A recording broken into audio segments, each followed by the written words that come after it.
Monday of the 33rd week in Ordinary Time. A reading from the first book of Maccabees. From the descendants of Alexander's officers, there sprang a sinful offshoot, Antiochus Epiphanes, son of King Antiochus, once a hostage at Rome. He became king in the year 137 of the kingdom of the Greeks. In those days there appeared in Israel men who were breakers of the law, and they seduced many people, saying, "Let us go and make an alliance with the Gentiles all around us. Since we separated from them, many evils have come upon us." The proposal was agreeable. Some from among the people promptly went to the king, and he authorized them to introduce the way of living of the Gentiles. Thereupon, they built a gymnasium in Jerusalem, according to the Gentile custom. They covered over the mark of their circumcision and abandoned the Holy Covenant. They allied themselves with the Gentiles and sold themselves to wrongdoing. Then the king wrote to his whole kingdom that all should be one people, each abandoning his particular customs.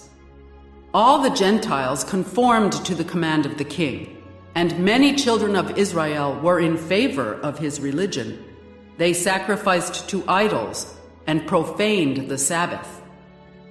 On the 15th day of the month Kislev, in the year 145, the king erected the horrible abomination upon the altar of burnt offerings, and in the surrounding cities of Judah they built pagan altars.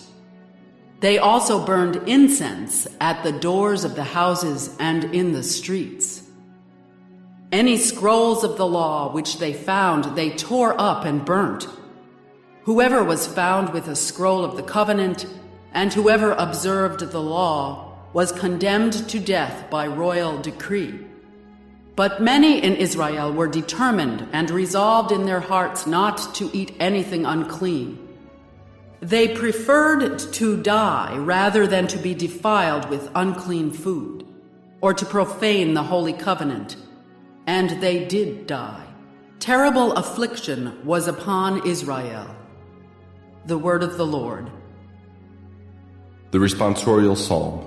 The response is, "Give me life, O Lord, and I will do your commands." Indignation seizes me because of the wicked who forsake your law. Give me life, O Lord, and I will do your commands. Though the snares of the wicked are twined about me, your law I have not forgotten. Give me life, O Lord, and I will do your commands. Redeem me from the oppression of men, that I may keep your precepts. Give me life, O Lord, and I will do your commands. I am attacked by malicious persecutors who are far from your law. Give me life, O Lord, and I will do your commands. Far from sinners is salvation, because they seek not your statutes. Give me life, O Lord, and I will do your commands. I beheld the apostates with loathing, because they kept not to your promise. Give me life, O Lord, and I will do your commands. A reading from the Holy Gospel according to Luke. As Jesus approached Jericho, a blind man was sitting by the roadside begging. Hearing the crowd going by, he inquired what was happening. They told him, "Jesus of Nazareth is passing by." He shouted, "Jesus, Son of David, have pity on me." The people walking in front rebuked him, telling him to be silent. But he kept calling out all the more, "Son of David, have pity on me." Then Jesus stopped and ordered that he be brought to him. And when he came near, Jesus asked him, "What do you want me to do for you?" He replied, "Lord, let me see." Jesus told him, "Have sight. Your faith has saved you." And immediately received his sight and followed him, giving glory to God. When they saw this, all the people gave praise to God. The Gospel of the Lord. The first reading comes from 1 Maccabees 1, 10 to 15, 41 to 43, 54 to 57, and 62 to 63. It speaks about a king of the Syrian Empire, the Seleucid Empire, named Antiochus Epiphanes. Now the word Epiphanes means manifestation of God, and Antiochus thought that he was a manifestation of the Greek gods. He decreed that there be one faith throughout his rather extensive empire, which went from Asia Minor all the way to India. From a political point of view, this makes a lot of sense because there were so many cultures, so many religions, so many languages, that it was an awful lot like the Austro-Hungarian Empire, the sick man of Europe, just before World War I. There were too many divisions, which easily could cause weakness in the empire, especially if it were invaded by someone.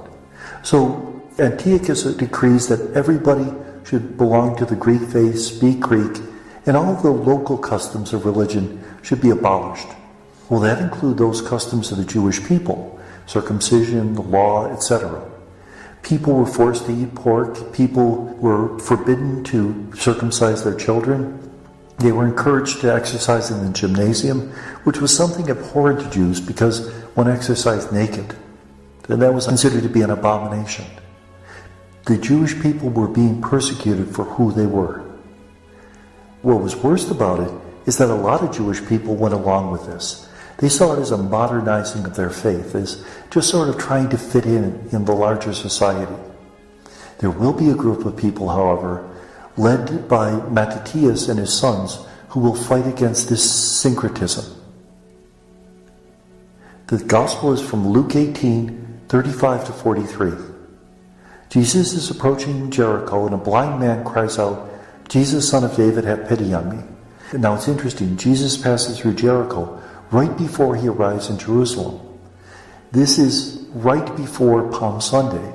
And who is it who first recognizes Jesus as the Son of David, a title that will be used on Palm Sunday? It's this blind man.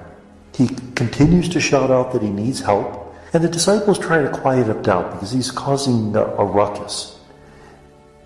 The man refuses to be quiet. He insists upon Jesus' intervention. So Jesus calls him over. He says, "What do you want?" What does the man say? "Let me see."